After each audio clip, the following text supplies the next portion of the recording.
there is a growing demand for learning popular music, especially in higher education in Brazil.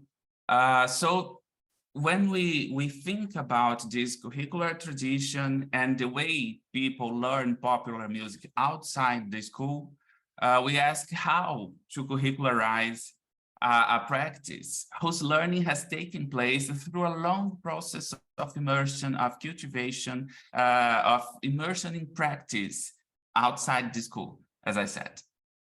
And to what extent this kind of curriculum be similar or different of this one proposed for teaching Western classical music? How can we create a curriculum for teaching popular music? And what are the dialogues between the curriculum of popular music and the curriculum dedicated to Western classical music? And so, as I said, even though Brazil is a country of continental proportions with a rich and diverse culture, the curricula designed for teaching music in all universities around the country, when they are not identical, they are very, very similar. They maintain the essence of that curriculum established by the conservatoires. They dedicate themselves to the teaching of Western classical music. People learn in the universities here, mostly European music. In any case, if you want to come to Brazil to learn Brazilian popular music and ask me for a place recommendation, I would certainly say, don't go to a Brazilian university. Although it's possible to notice a growth in higher education programs focused on popular music, yes, there is some programs here. Even in these courses, the logics used to build the curriculum is that linked to European musical tradition. It's as if this were the only way to formally learn music. And as I said, despite the national guidelines for higher music education, we have a central guidelines for all courses in Brazil, university courses in programs in Brazil. They are quite open, but despite of this, higher education music programs in Brazil are frighteningly similar. There's a structural essence that is hegemonic, that one, linked to Western classical music. Just to share with you some data, recent research analyzed music programs offered by 20 most important higher education institutions in the country, and revealed that the structure of the curriculum, 85% of the curriculum is dedicated to Western classical music, 10.5% is related to popular music in some way, and just 2.5% is dedicated to other musics, African, Afro-Brazilian, Meridian, rural music, and so on. And at the same time, another survey carried out with students at my university here regarding their musical preferences showed that 95% of them wanted to learn popular music. 30% indicated that they want to learn Western classical music. So we have just 5% of people interested just in Western classical music. In this context, a theater company in the city of Barbacena, here you have Brazil, the state of Minas Gerais, and here the city of Barbacena is so close here from Juiz de Fora, just 1 hour by car. So it's very interesting that a theater company decided to create a school dedicated to Brazilian popular music that is called Bituca. They call themselves Bituca Popular Music University, but it's not a higher music education program. They don't offer an academic certification of any level. It's just a specialized school. And Bituca This is the building of this school in Barbacena. It's an old fabric industry. And Bituca is the nickname of a very famous Brazilian songs composer, Milton Nascimento, who last year has retired at 8 years old. It was a beautiful show that he called the last music show. So this school, Bituca School, was a great success, attracting a large number of interested people from all over the country because everyone wants to learn popular music. And my student, Amanda, attended Bituca, she studied there, and she realized that the school proposals was different, but there are some similarity with traditional teaching. Then we decided to investigate how did Bituca create a curriculum to teach popular music, or understand the logics underlying this creation of this curriculum and the relations with the hegemonic tradition established for Western classical music. For this, data were produced by analyzing some documents. It's interesting because you will see why Bituca does not have a curricular document. They have documents produced for fundraising because it's a free, you have not to pay to study there. They write some projects for fundraising, some folders, merchandising pieces. So those documents were analyzed, and we made some interviews with Bituca's coordinators, creators, teachers who have worked there for the past 15 years. And we applied some a questionnaire with school graduates, with people that studied there and talked about what happens in Bituca. So in order to understand the logics underlying the creation of this curriculum that would enable this cultivation of a legitimate gaze of the popular musician, I used the social arena of jazz proposed by Saul Richardson.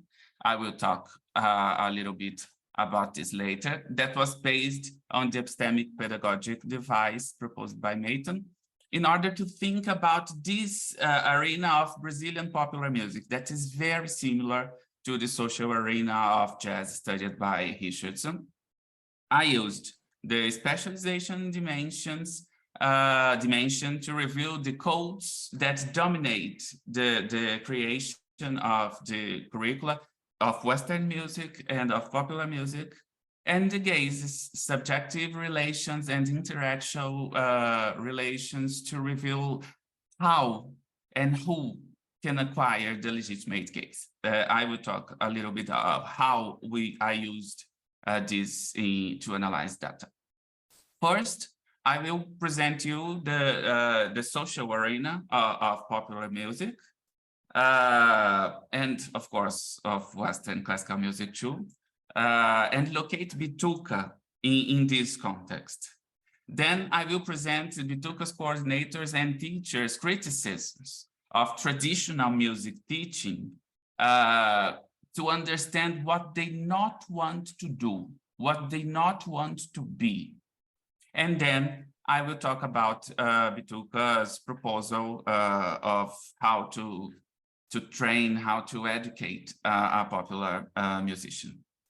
So just to begin, in the texts produced by this school to obtain funding, and so in its marketing pieces, we always find Bituca presenting itself as a differentiated school, positioning itself in the struggle of legitimacy of a good school, a successful school of music. So we can see texts like this one. It's one of the rare Brazilian music schools, if not the only, that is technically and humanly equipped to reproduce in the same space all processes related to music. for training, research, from training, research, professionalization, creation, public and market education, to the final delivery of a product. So to better understand these struggles for legitimacy, let's first map the terrain where this legitimacy is disputed. The social arena of popular music created from the epistemic pedagogical device. So very fast on this, just to refresh our memories. The EPD comprises three fields of practice: production fields, where new knowledge is constructed, modified, and positioned; the reproduction fields, where the pedagogical practice occurs; and the recontextualization fields, where discourses from field of production are selected, appropriated, and transformed to become pedagogical discourse available to be taught and learned within the field of reproduction. So EPD proposes an analytical distinction between those fields, which may vary empirically. In this way, so Richardson says that they are not tied to any empirical location, but in the model that was inherited by Bernstein, production essentially means intellectual or academic production. And then for jazz, and consequently also for popular music, an adaptation is necessary in order to encompass performance fields, as also a field that produces musical knowledge and musical skills together with intellectual or academic production. So Richardson adapted the model analytically distinguished between practice fields and pedagogic fields. And we will do this to think about popular music.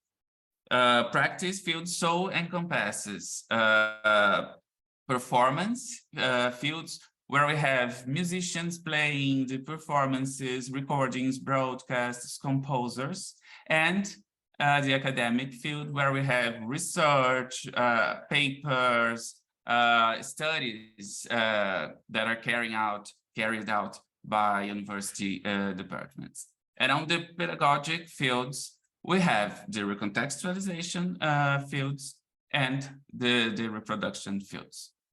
And the intrinsic grammar of the EPD have four logics: the epistemic logics that regulate the production of new knowledge in practice fields, so in performance fields and in academic fields; recontextualizing logics that regulate the delocation, pedagogizing, and relocation of knowledge in recontextualization fields to become pedagogic discourse; evaluative logics that regulates teaching and learning; and distributive logics that regulates access to meanings, whose creation, circulation, and transformation are the domain of this ordering. Today, I will focus on the role played by Bituca in recontextualizing knowledge and creating a curriculum to teach popular music. So I will try to understand the principles underlying these recontextualizing logics in Bituca. In the interviews and documents, struggles for legitimacy with universities was evident. These struggles become so clear, for example, in the reports produced by Bituca, especially when they compare the candidates per places ratio between the editions of Bituca and the entrance exam ratio of Brazilian music programs at universities.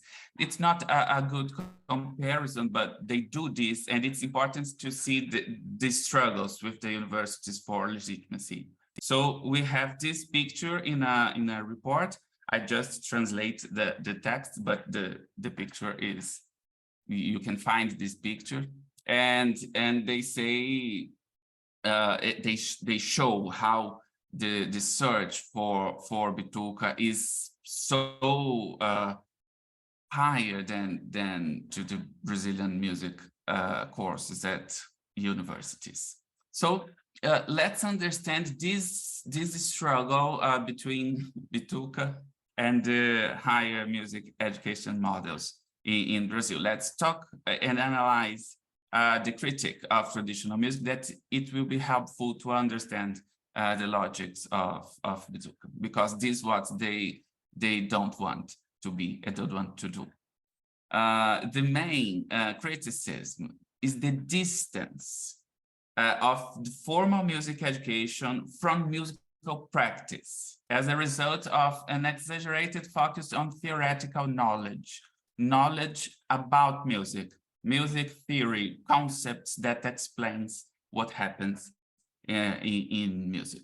I have here a speech of the percussion teacher at Bituca, and he says, and it's very clear, the practical experience you won't learn there at university. You learn after you get out of there. Then you go to the night, you're going to play with a lot of people, and each one has a special swing. Each one has a musical personality. Oh yes, then you will understand that everything you learned at university was cool, but something more is only the night that gives you. So it's just the experience of the music performance that will give you this something more, that will give you legitimacy, and not this knowledge about music that you learn in university. That is cool, that's okay, it's there, but it's not what really matters. So practical experience matters more than theoretical knowledge. And Bituca seeks to react to this by denying the academic field as a field that produces knowledge to be worked in Bituca. This is so strong that is reflected in the hiring of teachers to work there in Bituca. So the same teacher says, so what did Bituca want?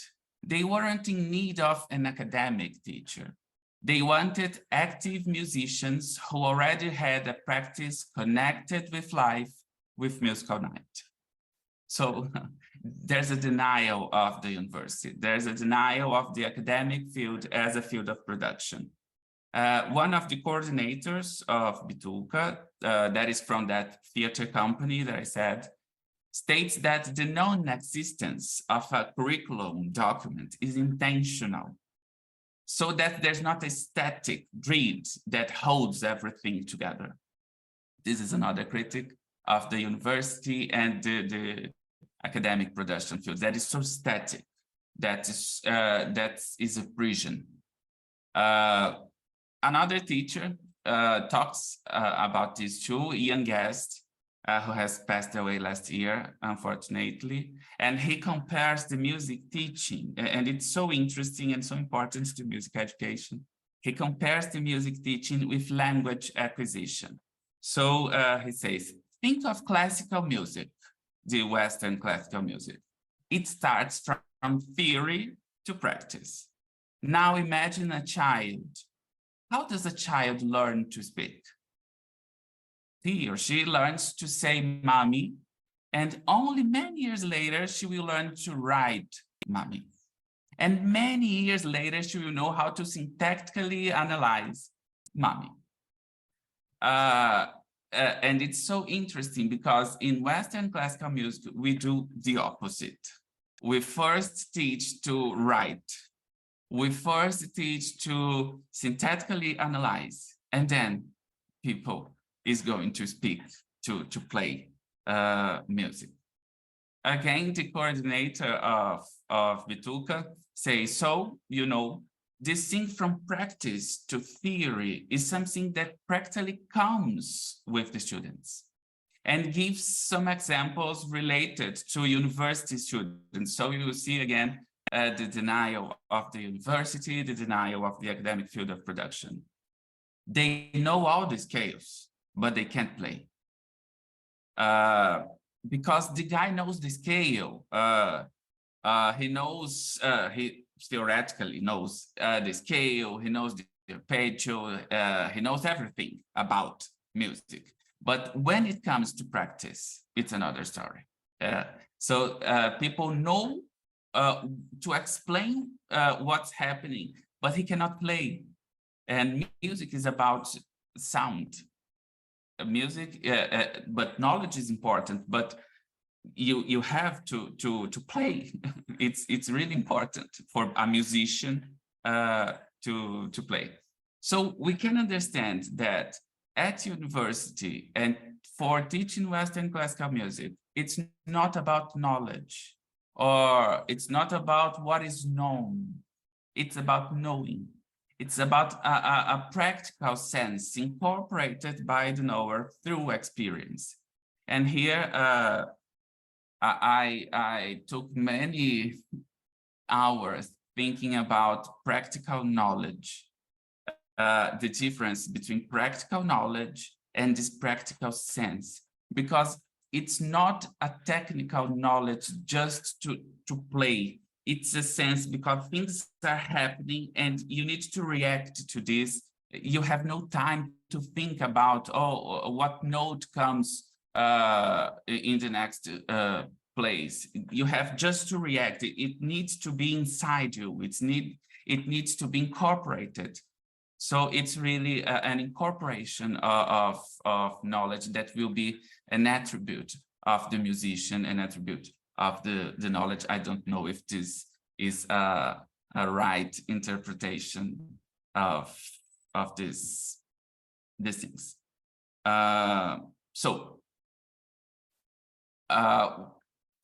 When we consider the specialization dimension, we are trying to answer what is the basis of achievement in this curricular creation. So let's think first in the Western classical music tradition. In terms of epistemic relations, data reveals that in traditional music teaching, the hegemonic model of music curriculum, theoretical knowledge and techniques matter more. And in terms of social relations, the incorporation of a practical sense matter less. And it's not conscient. These social relations in Western classical music, they really want to do that. But knowledge is so important that practical sense is minimized, it's downplayed when you have your education mostly in university. Combining these two strengths, we have the formal music education curriculum working on a knowledge code. So specialist knowledge, procedures in music matter more, theoretical knowledge about music matter more, and knower attributes, this practical sense, matter less. What Bituca is criticizing is the fact that they understand the university as a place whose legitimacy lies in the possession of knowledge about music, downplaying the practical sense incorporated by the knower through an important immersion in practice. When talking about the classes at Bituca, some students also compare those classes with university classes, and they have the same names, but they happen in a different way. So, for example, the history of music classes were so good, and they took place in a very relaxed way, without the formality of an academic discipline, for example. It was more like an informal conversation with Professor Gilvan, interspersed the conversation with musical examples. Everything was lighter. We were in a delightful environment to be in, where we all breathed music. Music was there. We are not talking about music, but we are practicing music. We are listening to music. We are breathing music. So putting the knowledge inside of the knower. Another student says, music teaching at Bituca was done in a practical and direct way, without detours and without useless things. Everything was much was very much within the reality of what existed in the current music scene. So it's not that knowledge doesn't matter or that knowledge isn't there. It's not that.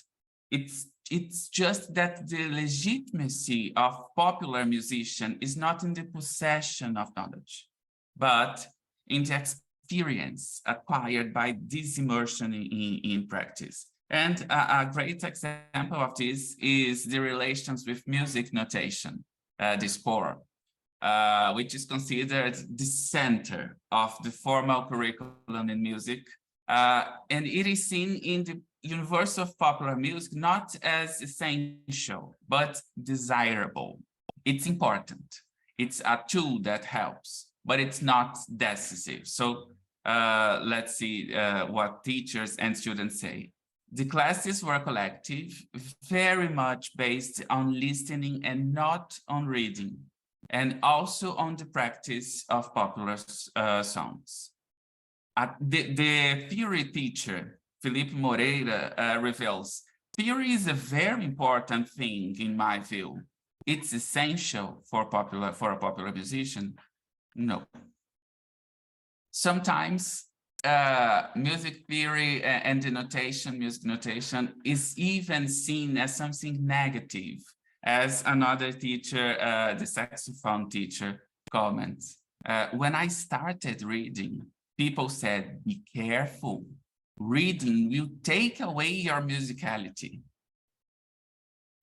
So based on these criticisms, the denial of academy as a production field already shows signs of bitucas recontextualizing logics.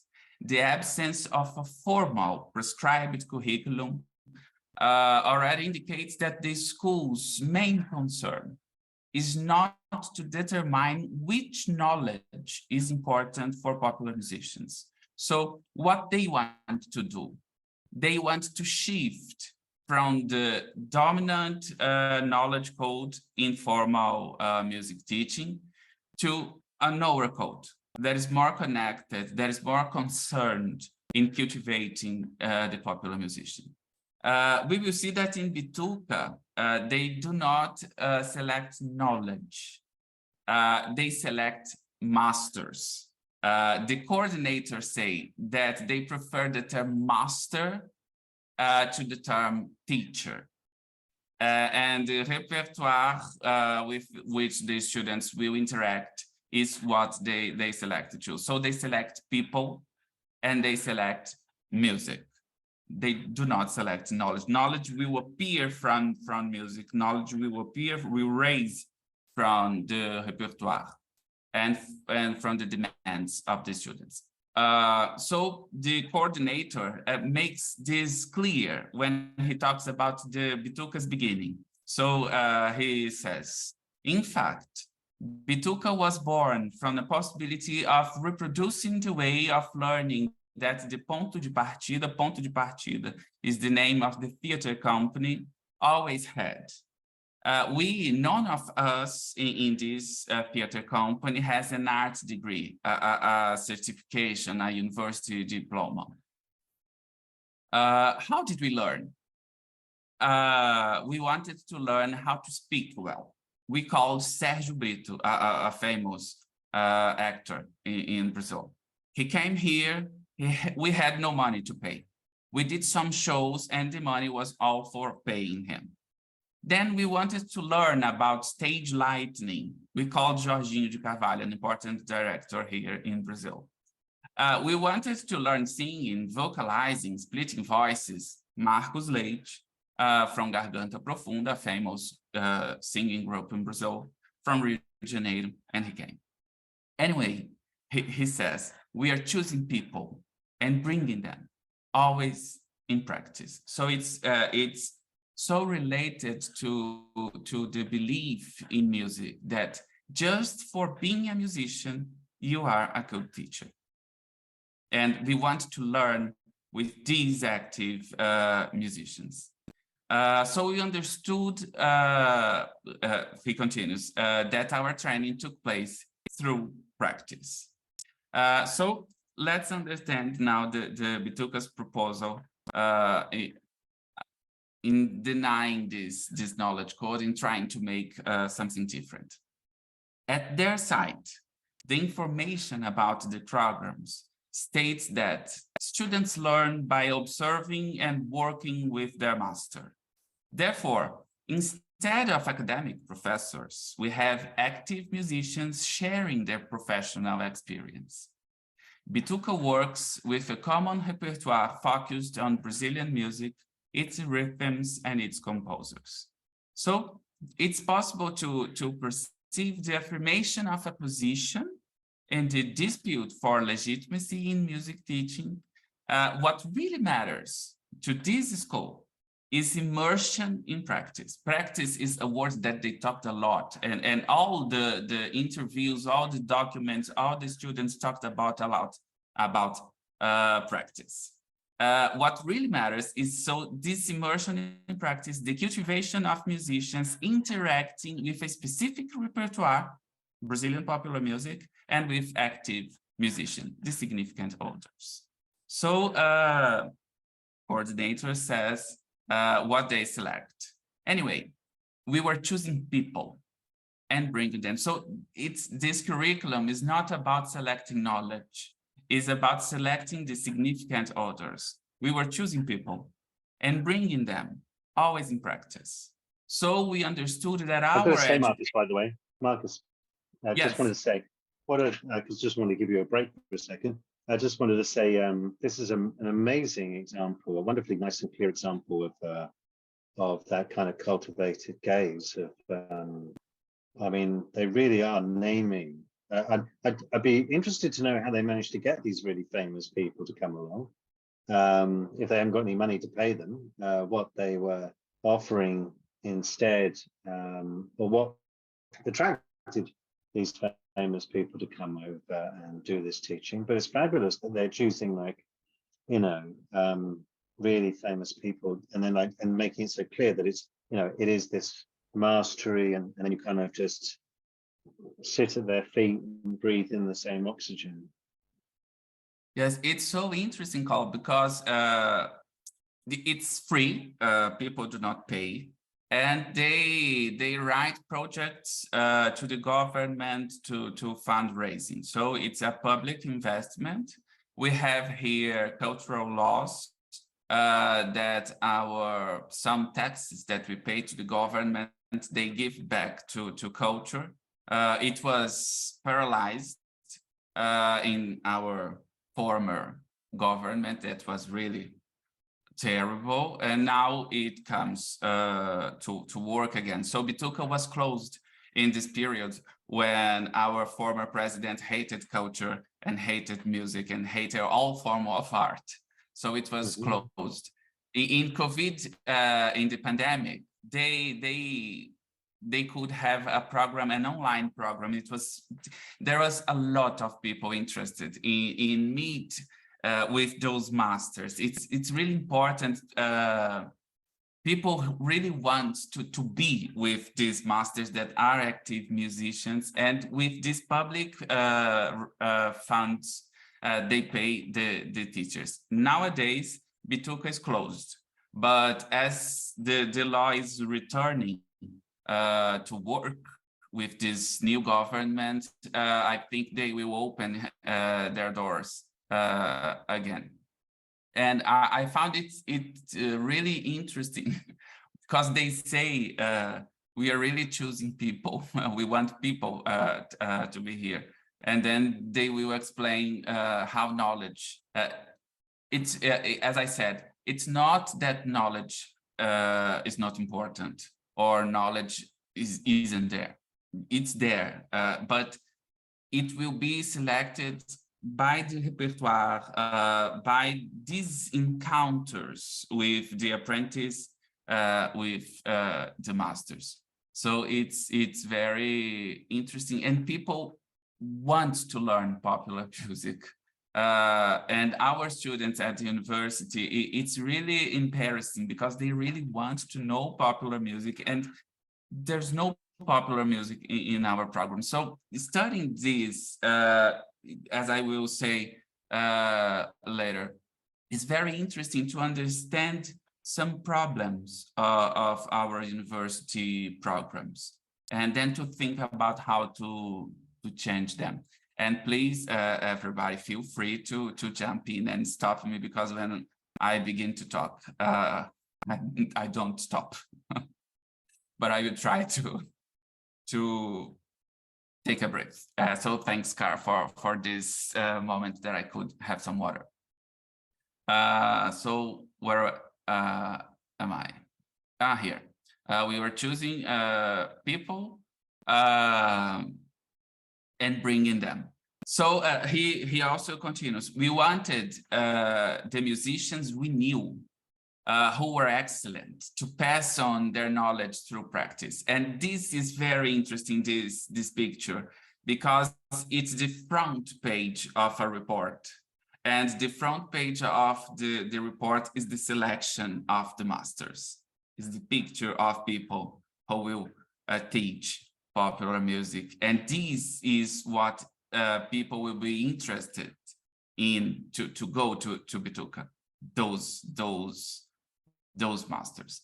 And the repertoire is also a significant order, a very important, significant order in this cultivation process. The coordinator, Pablo Betola, shares what they thought first when Bituca was created. What characterizes a jazz school? The repertoire.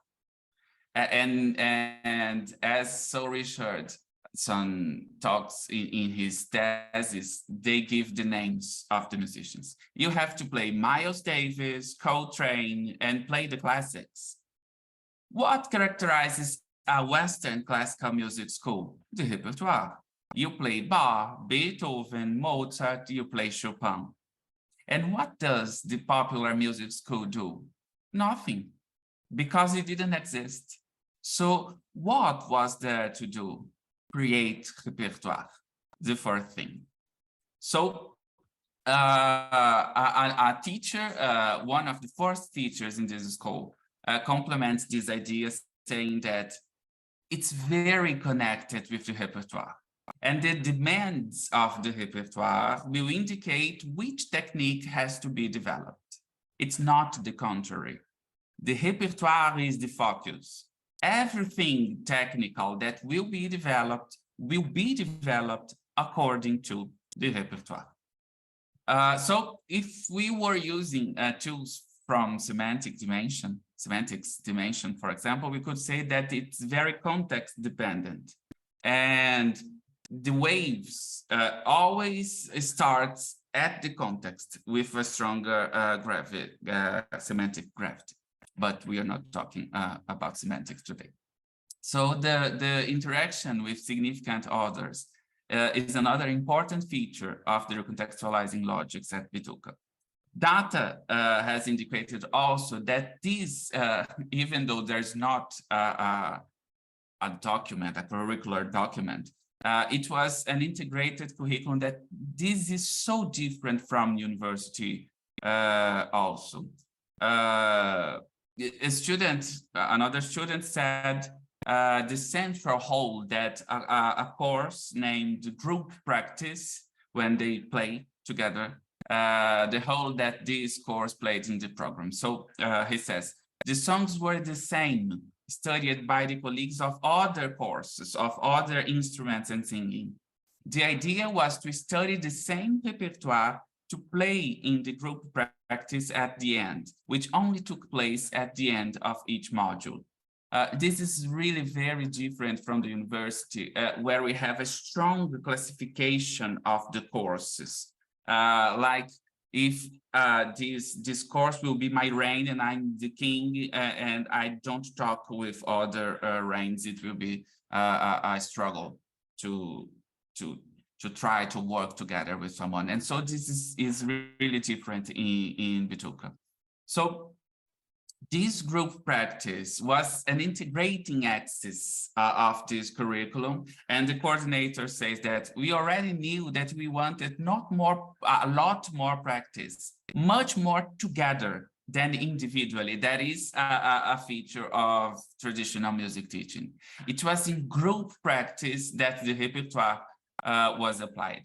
And he explained a very interesting thing, that the group practice was a performance lab supervised by the masters. It was a recontextualization of practice situations in a pedagogically safe environment, exercising all the principles or the fundamentals necessary for a good performance by the musician in an ensemble.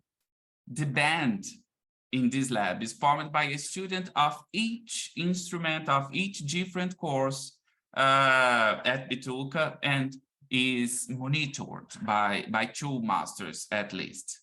So although there's not a curricular document that materializes a prescribed curriculum, we can note a curriculum in action that I tried to put in this picture. There's a main course that gives the name to your course, which is the instrument or voice. So piano, saxophone, percussion, voice, it's the main course. And in this course, students prepare the repertoire that will be performed at the principal course, that is group practice at the end of the module. Around the main course orbit complementary courses of mandatory nature. So people are obliged to take these courses that will complement and dialogue with this central practical training. It's really, again, different from the university, where music perception will start something. At the instrument, you play another thing. In group practice at university, we play another repertoire. On harmony, you play another thing. It's very, very, it's a stronger classification at the university and a weaker classification here. So the band is the real lab, and it's the central thing.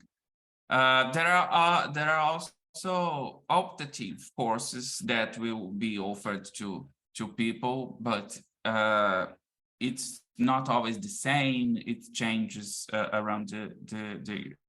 This structure is very, very similar to the academic curricula, and I tried to make these forms and not squares to show that it's in motion. It's not the static grid that the coordinator said, but there are great differences, like I said. The weak classification and curricular courses, curricular components that are really interesting, like the preparation for stage, ethics in stage, how to be prepared for on stage, and Kodali methods, oral training. It's really interesting also, and improvisation and arrangement and the creation of music is so important, matters a lot here. And it's downplayed at the universities when we are trained to just reproduce the great masters' oeuvre, the great masters' repertoire. Marcus. Yeah. Two people jumping in at once. You go, Penny. Oh, no, Jack, you go first. I was going to make a quick comment, just an observation, that in Australia, everything that you're describing here is an intrinsic element of many Western classical programs. So it sounds to me like, and this is something we can talk about later, maybe, but I just wanted to make that comment because it sounds like there's almost an inversion of what it means to deliver Western classical music. Countries. When you earlier on in the presentation, when you mentioned that there was such an intense theoretical focus, I thought that was really fascinating because it's potentially in some music schools in Australia, at least, a criticism that the students are not theoretically equipped enough relative to their the practical focus. So I just wanted to make that comment because I've been thinking this the whole way through, and I don't know if you're aware of that or not, but it's an interesting, complete, just a radical inversion by the sounds. And just backing Jack up, so the School of Music at the Australian National University, which is in the capital of Australia in Canberra, it went through quite a revolution. It had a studio method, and as part of budget cuts, they took that master pupil, they downplayed that a great deal. That was why students went there, because they were in a traditional classical music program or different kinds of music. And they went to learn from the teacher who was there. So very much as you were describing for Batuka, Marcus. Yeah. But just what I wanted just to ask, because I haven't quite understand the repertoire that Batuka's developing. I see Kadai there in that map of the curriculum. And when I was coming tonight, I was thinking perhaps there'll be Brazilian folk tunes that will be part of this practice. But I think not. I think this is modern music created by a vibrant culture. That's what we were seeing in sending the students out into the night. So it's not a folk tradition or anything that's being transmitted. Thank you for your question and for your comments. It's not folk music. We have a rich,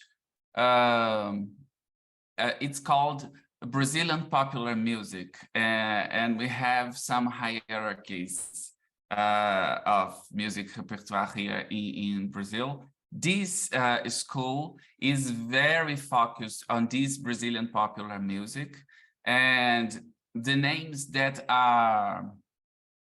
they are in mass media, but they are not to the masses, because there's a hierarchy. There are musicians of the masses, the musicians, the music that is broadcasted on radios and on TV shows, and there's this high level, because it's very interesting, the essence of Western classical music, the essence of the way we think about music that is organized by classical music is applied in the other musics to classify them.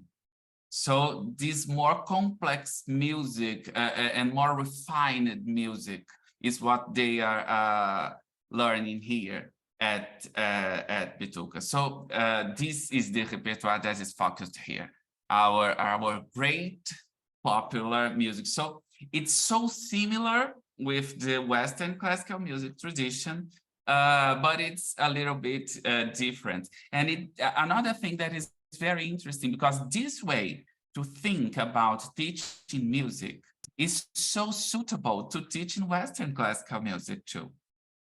The great question, and I will try to make it clear, is that the Conservatoire tried to curricularize this craft of musician that was in office in medieval times.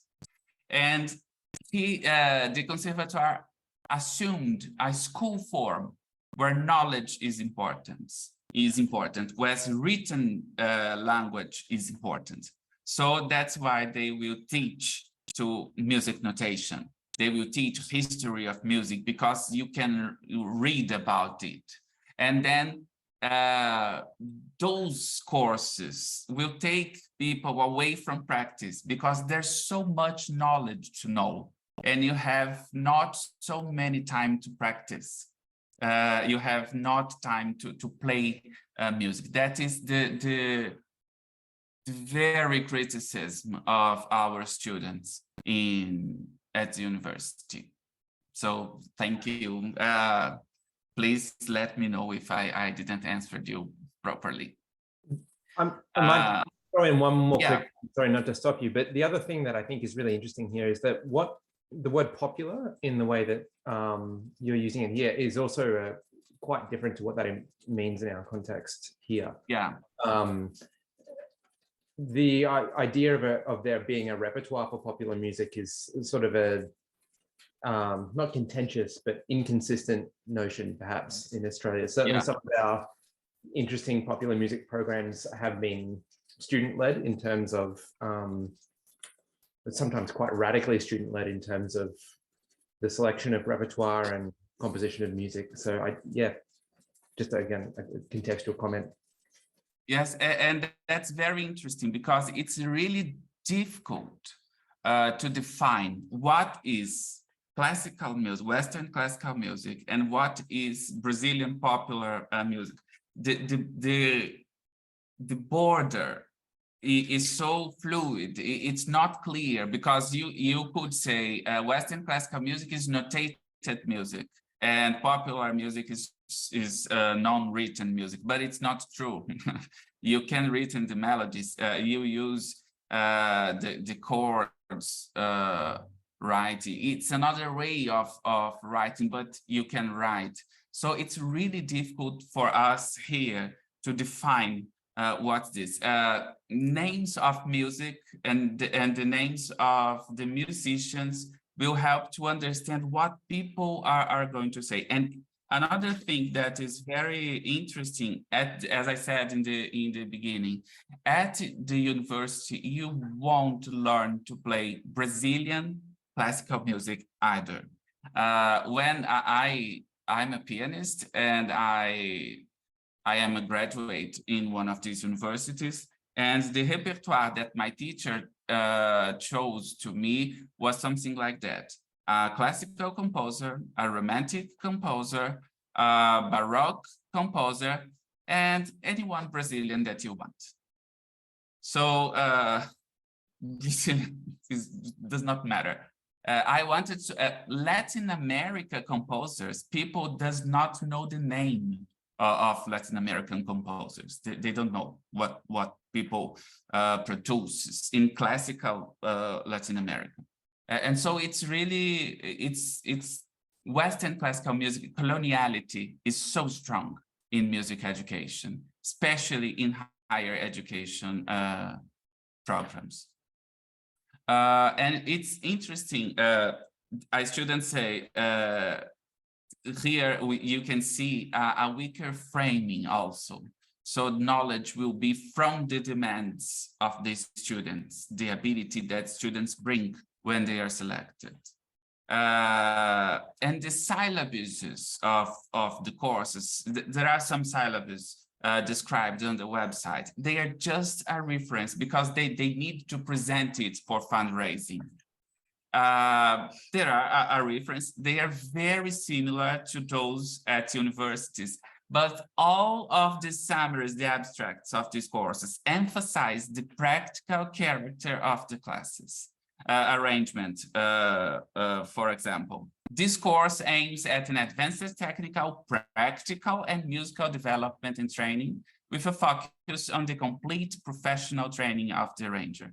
And the student says, arrangement classes were similar to harmony classes. There was an expository part and then a practical moment, theory always related to practice. The difference is that practice consisted of performing in the classroom the arrangements prepared by us at home. We had a small group of woodwinds available, made up of other students in the course. This was great, as it allowed us to hear the works with real instruments. Being in that class was fundamental, as it allowed me for the first time, he was graduated for a university, to have direct contact with the activity of arranging for an instrumental group. So people make exercises of harmony, of arrangement as as mathematical exercises. They don't have direct contact with music, with practice. And for example, the summary of the course of harmony. Ian Guest presents a total view of understanding harmony in practice. So we can notice that musical practice is the very essence of Vituka's recontextualizing logics. But another interesting thing to speak is that unlike Richardson's study, there's no denial of the private phase of popular musician education. Musical knowledge, theoretical knowledge is recognized as important, but you see a struggle between they are talking knowledge is important, but practice is more. They always say practice is more. So let's see this voice teacher, Babaya. She says, practice is very important. I think without practice, I don't know, I think it's poor.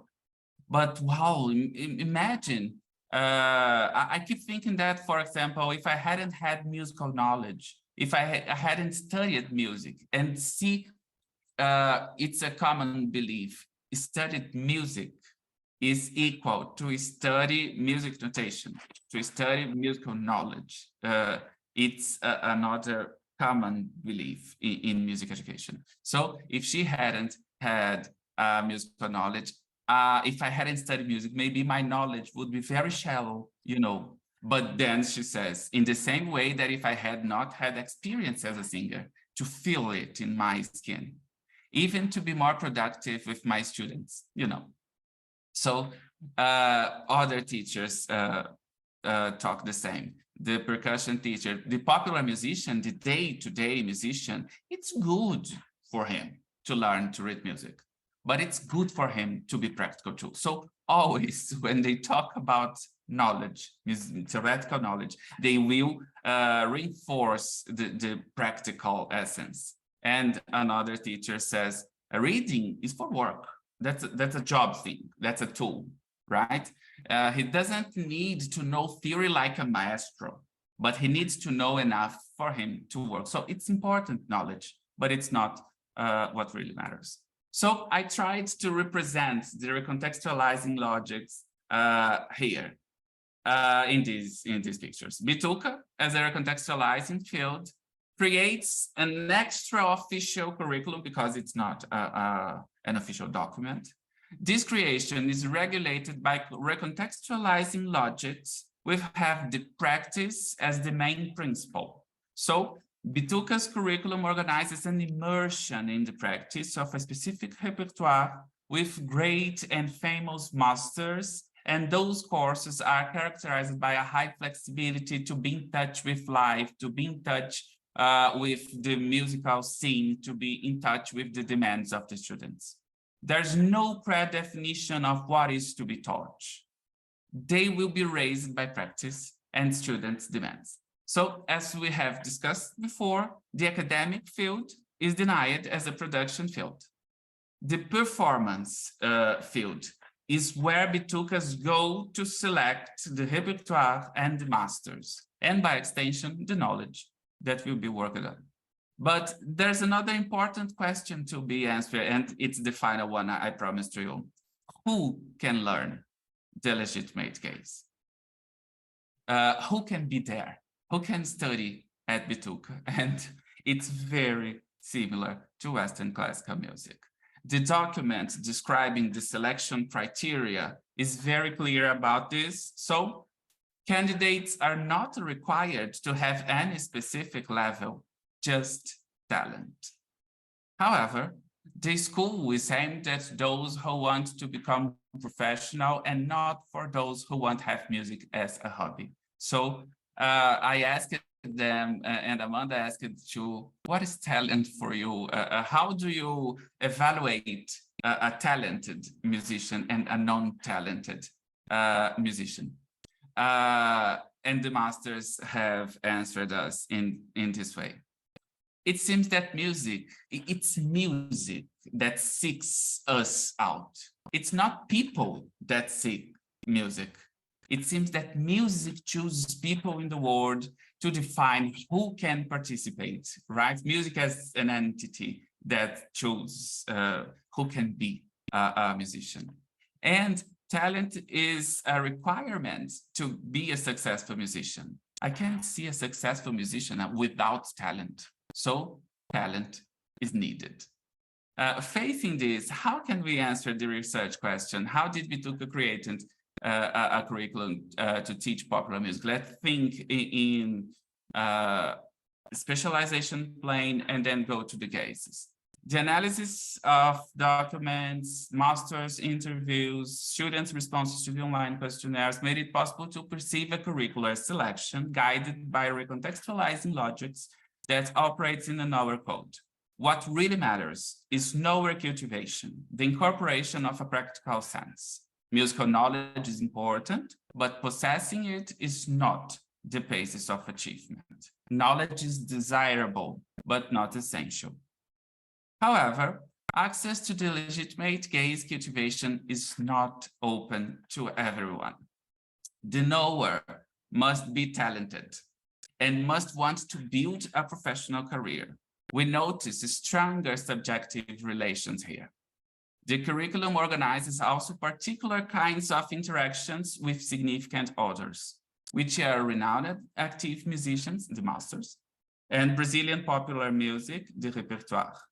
We also notice then stronger interactional relations. So we can say that Bituca's curriculum operates in a born gaze. And just to reflect about LCT tools made it possible to reveal the organization principles that underlie the recontextualizing logics. A proposal regulated by a knower code which aims at cultivating a legitimate gaze. It's the interaction with significant others that will cultivate the legitimate gaze. And it's important to highlight that those who have access to this cultivation, who can acquire this legitimate gaze, are the talented ones who seek professional performance. And who can be a teacher is precisely those who already had the legitimate gaze, renowned and active musicians.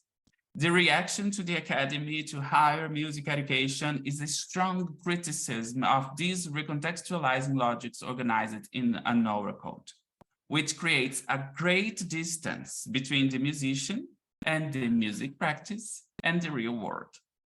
There are similarities with the so-called conservatory tradition, the focus on talent, the disciplinary organization of the courses. However, even if knowledge is indicated, the practice of a specific repertoire is what really matters, not the possession of knowledge. The knowledge code regulated the university's curricula, ends up strengthening the borders of disciplines, a stronger classification between them. And this curriculum becomes so fragmented, and you end up losing sight of practice, being so distant from practice. This is so much knowledge to acquire, as I said, often disconnected to the real world, from music practice to, and the musician moves away from music. Flexibility is another important point. There's no fixed knowledge to be learned. It's the practical situations that determines the selection based on the needs of the students and the demands of professional reality. And there's curricular integration in Bituca, where the group practice is a very important performance lab. So while in universities, the focus is on selecting knowledge is selected and fixed in the study program, at Bituca, the selection is of significant authors.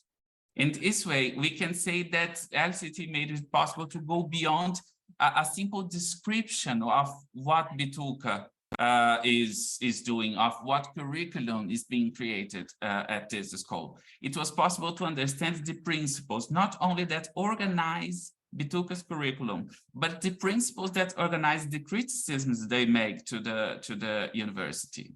And it's really important to think about how can we change. If we understand those principles, we can see possibilities of change and think about our higher music education programs, because we see here new hierarchies. Knowledge is desirable, but it's not essential. So it's desirable, it's important, but to be a musician is not knowing, is not to know, to have knowledge about music, is to play music and can explain, can have this common language. And this is a very difficult thing to be in balance, because our people focus on knowledge, our people focus on practice. So you need a common language to speak with other musicians. And so knowledge is really desirable, and immersion in practice is really important. So as I said, it's the cultivation of talented musicians, and LCT show us possible ways for thinking about music education. So it's not necessary to just work in a single code to regulate all the curricular creation. It's possible to think an education process that makes trips in the specialization plan. So you can work this time in a knowledge code and then go to an immersion in practice, and then you can have other kinds of codes underlying and organizing those practices. But it's fundamental to think about a more democratic access to the arena, because the notion of talent is so thought, is so deconstructed by various theories in psychology, in sociology, and the notion of talent drastically limits this access, and worse, this perpetuates a belief that increasingly impede everyone's to be in a music relation. So it reinforces the belief that you need to born a musician, to be called by music, to understand music, to play music. With those logics made clear, with the roles of the game being unveiled, reflections on music education become easier, because we're not just describing what is the curriculum. We're thinking about what principles are organizing them, are regulating our practice. And just to finish, I will share with you some words of Paulo Freire, a great Brazilian pedagogue. In his book, Pedagogy of Hope, he speaks that no one walks without learning to walk, without learning to make the journey by walking, remaking and retouching the dream for which he set out to walk. Thus, Bituca is walking, and when walking, Bituca remakes and retouches the dream dreamed by so many masters, so many institutions, so many others who wish to learn and share what they learn.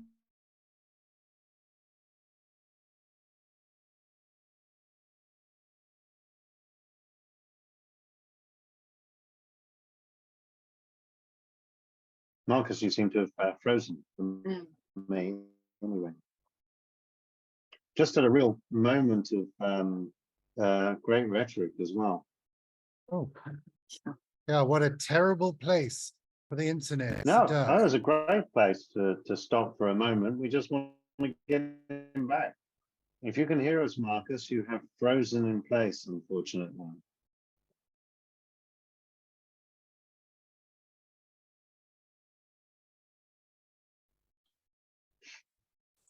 No, I think he'll be coming back any second. Sorry. Here he is. You froze just at a moment of great a rhetorical high, Marcus. It was to give some mystery on the end. We had an energy break here. So I was just talking that it's important to walk. It's important to try to make something different and not repeating and actualizing the models that were institutionalized. And it's important also to Western classical music.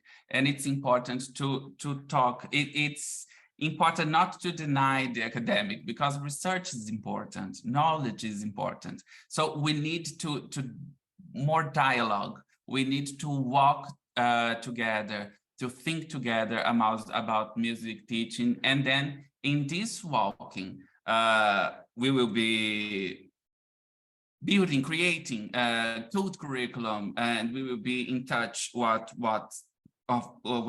what people want. And the last phrase I would share with you was a phrase of a Brazilian writer, very famous here, that is Guimarães Rosa. And he says, the real is neither at the exit nor at the arrival. It's available for us on the way. So we need to walk, we need to go straight ahead and think about what we can do in music teaching, what we can do different, because classes are the same of the 17th century, the 18th century, 19th century. We need to be connected with real world, and we cannot lose knowledge of sight. It's really important to search a balance for it.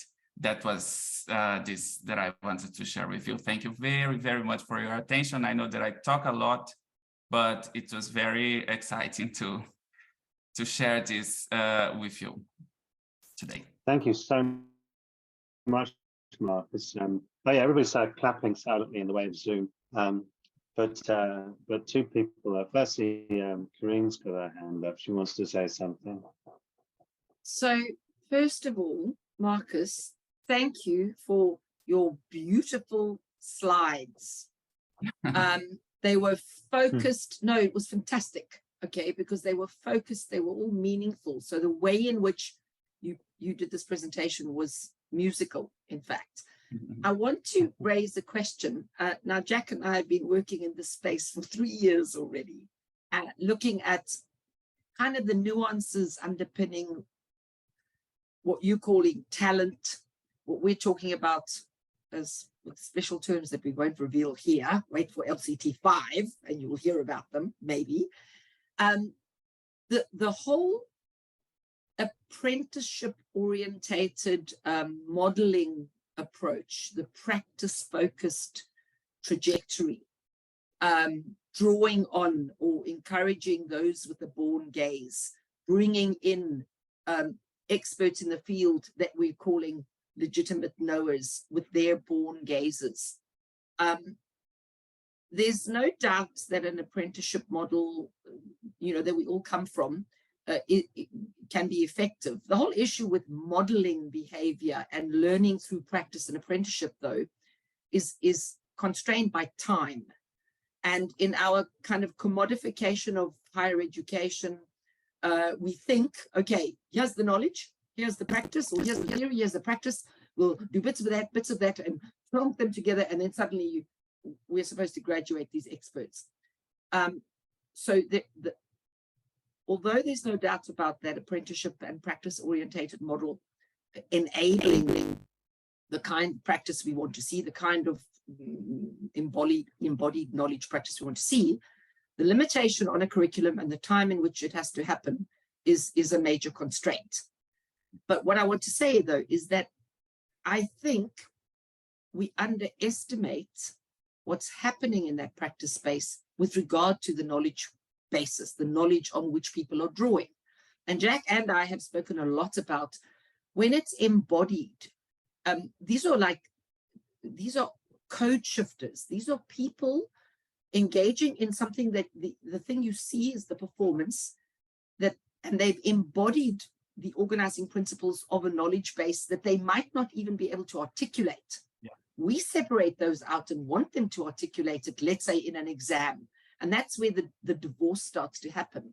So through the modeling and through the drawing in of these ideal knowers, these born gaze people, we're trying to bring them closer to at least experiencing the embodiment of that, even though they might never be able to articulate it. But when we see it, so in other words, there is a strong knowledge base there hiding underneath what we're seeing in a born gaze or what we're experiencing through practice. So I just want to say it might just be invisible to us, but LCT offers you the perfect kind of set of tools to unpack what that might be. But there's a kind of a missing, blurry, fuzzy space here. You see the practice, you immediately call it practice, and you think it's divorced from theory, but in fact, it's really embodied theory. I just want to offer that as a comment. Yeah, thank you very much. It's really a great issue here because this immersion in practice took a long time. So the question of Michael Young made for us, what are the schools for? It's to make this immersion faster. How can we improve this time to make people with a legitimate gaze? So it's interesting to notice that choosing the talented musician makes it easier, because a talented musician has had a long immersion in practice before. So it's easy to do this with talented musicians, but it's really difficult to make this to everyone.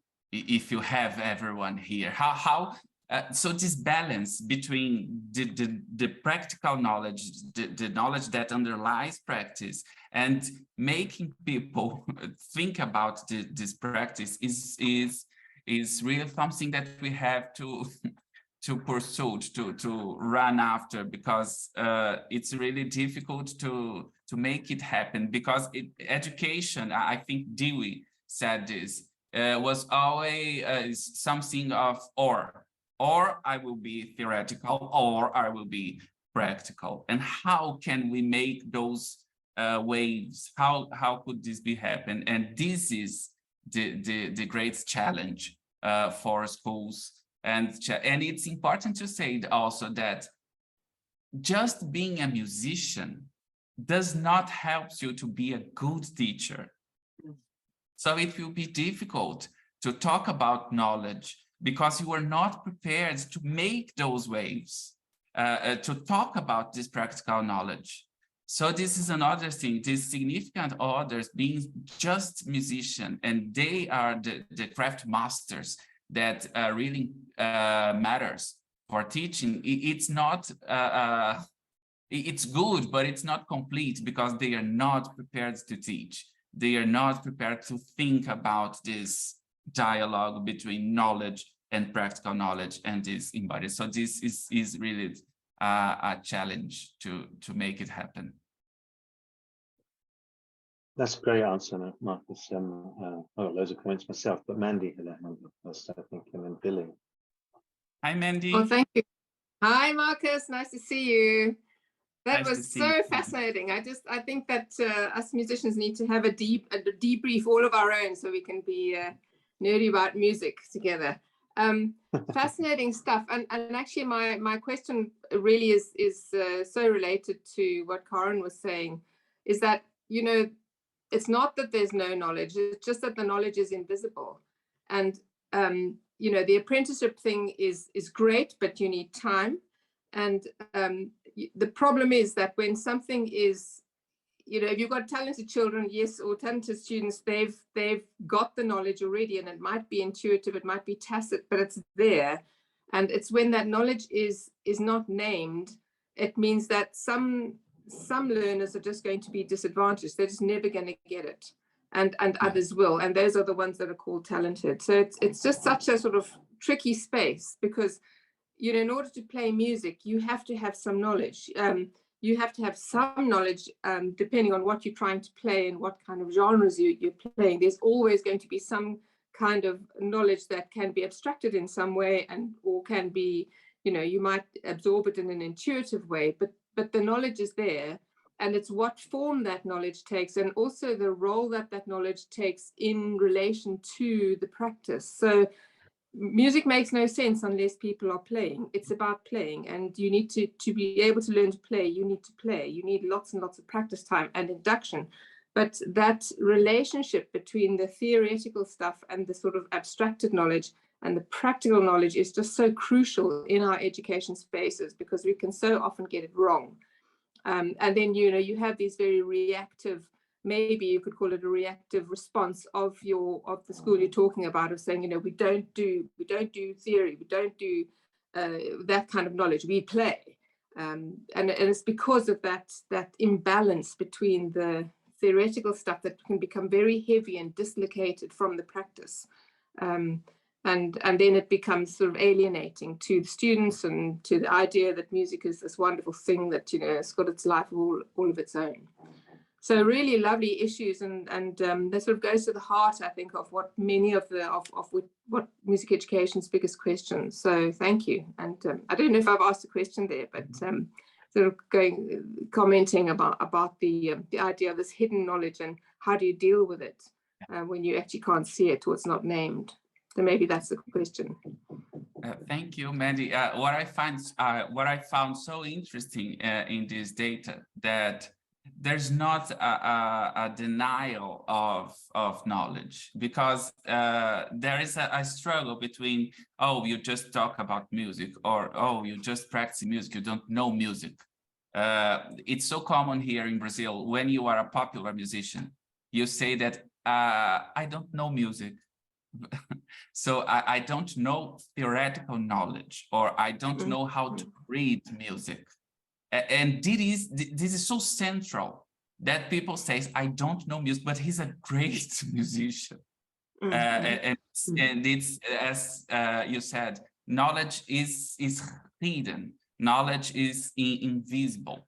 And how to make the balance, how to talk about this. And this is very important because it's a common language.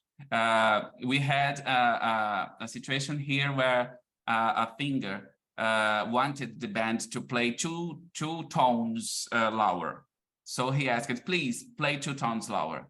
And the guitar player looked at us and said, what is this? And we were trying to explain, and then I had the idea, please, I said to the singer, just sing the tone you want to do. And he sang it, and the guitar player made this transposition. So he knows, he just knows the names, he just knows the concepts that will make easier this communication in practice. So knowledge is important to practice, to have this common language, to make it clearer what we want to do together. So it's really a challenge for us. First, to change these common beliefs on talent, on that my students here at the university, it's so difficult to make them understand that they cannot start by music notation with children with 4 years old. First, because they have no psychological development, cognitive development to understand the symbolisms of music notation, but it looks like that they just know how to teach music beginning by theory. And so making those waves, to learn to make those waves is really important for us. And it's what I'm trying to do, tracing some semantic profiles and showing to my students. I learned a lot with Lee, and the slides also I learned a lot with Lee, how to build them and how to try to focus. And LCT has helping me so much to show this to my students. And it was so interesting using semantics that one student of mine said, oh, finally, I understood all the stuff that music education was telling to me, all this course. When he saw the semantic profile of music class, he thought, oh, now I understand. So I made it, Carl made it clear, concrete to them, and it was really interesting. The face shined, the eyes shined, and he said, now I understand what you passed all these years trying to make me understand. And it was really, really interesting. That's fabulous. We've got Billy in this. I just want to say first, before Billy jumps in, the stuff that you're discussing and the stuff that Mandy brought up and so on is absolutely not limited to music education, though. Remember, I mean, like, this is exactly the same. I'm listening to this thinking, that sounds like teacher education to me. You know, because of the same, like practice and theory problem, and the idea of embodied knowledge and so on. I mean, like, I don't want to get into it, but I mean, I would very much steer clear of getting into any definitions about what knowledge is. It is a hole you will never get out of, and it gets nowhere. Never define knowledge, but you just take whatever people are doing, and then you can analyze the organizing principles of it. But anyway, Billy. Hi, Marcus. Thank you so much for that. It was absolutely fascinating.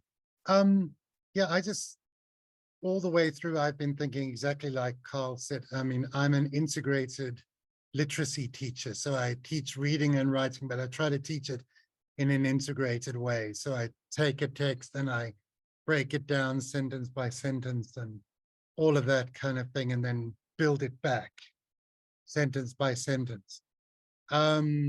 Yeah, so talking about the visibility of the curriculum and almost thinking in terms of what David Rose calls curriculum genre, that there actually is there's almost a set way of doing things that make things visible, make the invisible curriculum visible.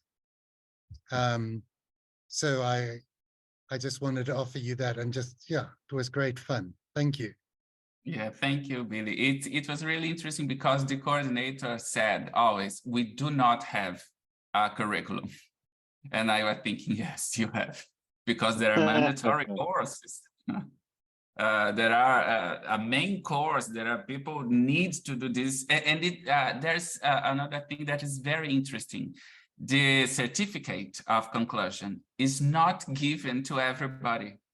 The teacher, at the end of 2 years course, they make a meeting and they discuss, does he deserves to get the certificate? If they think that he has not acquired the legitimate case, they don't offer the diploma. They offer a declaration of hours that he passed there, and then they invited these students to continue practicing at the schools because they do not deserve this certificate. And it's interesting because this certificate is not an academic level. That does practically serves to nothing, but they want to be there. And it's really interesting because there's a great denial of the university. They don't want to call masters, the teachers as teachers, they are masters. So it's very interesting trying to understand this because it works there. And it's important to understand why, as I said to Karen, why this works there, because they are talented musicians. It is important to think about teaching in this way, because it's, as Carl said, it's really important for us to illustrate. In this last selection at my university, we had just 2 candidates because they don't want to come more to the university. It does not interesting to them, because we are talking about a music that they don't have in their life, and they at the university they will be so far from practice. And it's interesting to understand that in Brazil we have not music basic education for all. So it's, if you are talented, you are very lucky, or if you have money to pay a private music school. We have not basic music education for all, and we have not music education at schools. So it's really something to think here in Brazil. And we have special exams to entrance in music courses at the university. You have to make a music test, a music exam about music theory, about aural perception, and it's not democratic. And it's because of it that a lot of people does not go anymore to the university. And we need to think this because the courses will end. We had just 2 students. I have a class with 2 students. So it's very worrying. We need to think about teaching music at universities. nowadays, and LCT has so much to give us some directions about how to think about this. Marcus, I've got 110 students. I'll swap you. Yeah. I just wanted to say before we finish up, it's like there's some things you said towards the end that I think really do at the end of the talk that I think really do need to be said and learned really fundamentally, which is like the impression you were giving and saying, I think, of the significance of being able to move around the planes. So there's a tendency, we are deeply shaped in academia by dichotomous thinking of either or, this or that. It's real trench warfare usually, and it's usually constellated. So if you choose one thing, you end up being assumed to choose a whole range of other things as well. And we get these big dichotomies, and you end up with this like theory or practice, or, you know, everyday knowledge or academic knowledge, and all this sort of stuff. And the notion, I mean, it is so fundamental as well, CT, that it's about movement. It is about movement. And I think of the planes as like, if you think of every code modality, every insight, every gaze as being like a language, the more languages you can know how to do and when to do and so on, the you know, the kind of, you've got a greater repertoire, like a really good repertoire of codes that you can then draw on as you need to and as you wish through different contexts. So there's never one code better than another. And like, this is what makes LCT so fundamentally different to things like powerful knowledge and so on, is that it is not either or. It's learn all these different things and figure out what's good for what. So I think it's really important that you said that it's not X or Y, it's not knowledge or practice. It's like working out what's good for what, what's not, you know, when explicit kind of visible forms of knowledge sort of structure type stuff is really valuable, and when it's really not valuable, and it just gets in the way of doing things. Because, you know, as you say, you need to play music if you want to play music, you know, you need to teach if you want to teach, you need to do science if you want to do science. I mean, these issues you're discussing are absolutely there in the entire disciplinary map, because there's always knowledge and there's always knowing of knowers. So I think it's really important, you know, and I'm saying this because I think it's so like really important to get the ways of thinking about all this in your head, and then everything becomes simpler. As soon as you stop thinking, as soon as one stops thinking in terms of this or that, good or bad, which code's the best, you know, I'm for this or against that. It's like thinking, well, what's going to be useful for what and when, you know, like in teacher education, for example, what's good for learning inside a classroom, what's good for being able to be taught it as an explicit body of knowledge. And that's the same for everything pretty much. So I think this is really, you know, great. And I think you've really nailed that importance to be able to be fluid and to be able to move. And it's not a relativism. It's a case of trying to figure, it's a situational issue. It's like, what's good for here? What works here? Rather than a dogmatic kind of way of thinking, which says, this is always good. But that's pretty much what we are trained into doing in academia, I think, is that we plant our flag somewhere and then we just defend that come what may. So I think it's really important. I'm really glad that you said that, and I hope that you say that to everybody you meet when you're talking about LCT, because that is really what it's about. Whereas I think people come along with dichotomous thinking and then read that into LCT, and it just makes me want to weep into my beard. But you know, so it's really that made me happy. Has anybody else got anything before we finish? Because I can, I know I've got to walk my dog and go to bed soon. I'll make one really quick comment. Yes, go for it, Jack. The when we've just been having this discussion about, you know, movement and you know, balancing codes and modalities and whatnot, we have this. I'm not sure if it's officially a motto. It's an aspirational saying that gets whispered around the building at UQ, which is this ideal of what some people are calling the thinking musician. And we have this conundrum that we're dealing with, which is that we are an on-course honors music program, which means that there's a year of research training built into the degree, but not just the final year of the student's degree, as is commonly the case in honors programs, but ostensibly it should be built in through the full 4 years of the degree. That poses a problem for us when the program is so practically focused. So, we mentioned earlier that the classical programs here tend to resemble the type of program that you've been talking about. So on the one hand, we do benefit from this really useful practical focus, and we have so many wonderful teachers, an army of fantastic teachers.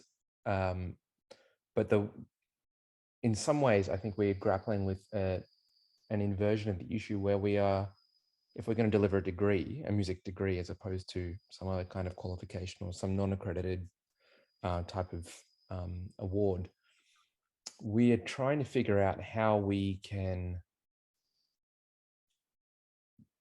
achieve that in a way that is traditionally robust while maintaining the practical, I think what we've been calling the practical element, or the practical basis maybe of the music education. So that's, really just another endorsement of what you've been talking about. I think it's really, your provocations are useful, not least because they also, I think, are helpful when the poles are reversed as well. So yeah, thanks very much. Thank you. Just for a little comment, as I said, there's no basic music education in Brazil where people would learn practice. So in higher education, we have to teach this basic music education, and at the same time, we have to teach to think about music, and to teach research, and to teach them they have to read a lot of books. So it's really difficult because it's not, there's a confusion between technical courses and higher music education courses, because we have to do this in 4 years at the university. And it's really difficult to learn how to play piano in 4 years, and how to research, and how to think about music, and how to do all these things all together. So it's really a challenge for us here to think about a common basis of music education that will help us to build music higher education in Brazil. So it's a great challenge, and I try to talk to my colleagues, but they are really Western classical musicians, and it's really difficult to talk to them about other musics, because for them, other music has no value. What is important is Beethoven, Bach, and Chopin, and European classical music. So it's really difficult to dialogue with them, but we keep trying. Thank you so much, Marcus. That was really great and really enjoyable. And you did the whole thing for almost 2 hours in English, which I, for one, appreciate. So thank you so much. It was really engaging, really great.